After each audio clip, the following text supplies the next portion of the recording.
বিষাদে ভরা পুরো Saint Martin দ্বীপ, নেই কোনো ভিড়, ফাঁকা হোটেল রেস্টুরেন্ট আর জনশূন্য সৈকত, যেটিতেও নেই জাহাজের হুইসেল, সবখানে একরাশ শুনশান নীরবতা।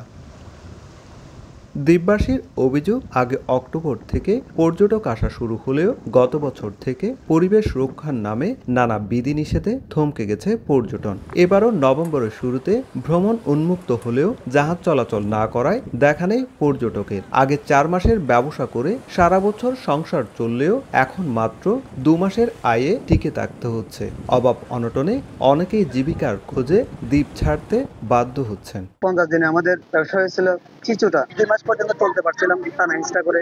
মাস পর থেকে আমরা খুবই দুর্ভিক্ষের মধ্যে চলতেছে। 2টা দোকানের মধ্যে 12 বন্ধ দিতে পারতেছি না। আমরা এমন লসে আছি বলার মতো না। একবেলা খাইতে পারলে একবেলা খাইতে পারতেছি না। 500 টাকা সারাসারি বিল, 200 টাকা তুলতে আমার কষ্ট হয়ে কষ্টের মধ্যে আছে সারাদিন। 7 ঘন্টা 8 ঘন্টা জার্নি করে এখানে এসে আবার 7 ঘন্টা 8 ঘন্টা জার্নি করে যাব। 2 ঘন্টার জন্য এখানে বা 1 ঘন্টার জন্য কেউ আসবে না। এই মাসে পর্যটক আসার কথা থাকলেও এখন পর্যন্ত কোনো পর্যটক এখানে নাই বলতেই চলে। সেন্ট মার্টিনে হোটেল, মোটেল ও রেস্টুরেন্ট মিলে 2 শতাধিক ব্যবসা প্রতিষ্ঠান থাকলেও পর্যটক না থাকায় পড়েছে চরম মন্দায় স্থানীয় জনপ্রতিনিধিদের সংখ্যা। দ্বীপের 80% মানুষ পর্যটনের উপর নির্ভরশীল। মাত্র 2 মাসের আয় দিয়ে সারা বছর টিকে থাকা অসম্ভব, যা শীঘ্রই জীবিকা ও খাদ্য সংকটে রূপ নিতে পারে। সিজনে ভাড়া দিই, বাকি টাইমগুলো তো অফ রাখি। সেই হোটেল রিসোর্ট আমরা এখনো সেভাবে পড়ে আছে, আমরা কিছুই কাজকর্ম হাত দিতে পারছি না। এই জন্যই আমরা অনিশ্চয়তার মধ্যে আছি। উৎকণ্ঠা এবং অর্থনৈতিক আয়ের পথ যেটা, সেটা বন্ধ হয়ে থাকার ফলে মানুষ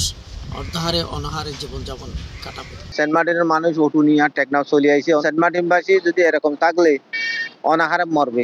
8 বর্গ কিলোমিটার আয়তনের এই দ্বীপে প্রায় 10,000 মানুষের বসবাস। নিরিবিলি প্রকৃতির এই দ্বীপ এখন নীরবতা আর উদ্বেগে ঘেরা। পর্যটনের এই স্থবিরতা কতদিন চলবে, সেটি এখন সেন্ট মার্টিনবাসীর বড় প্রশ্ন। সুজাউদ্দিন রুবেল, সময় সংবাদ, কক্সবাজার।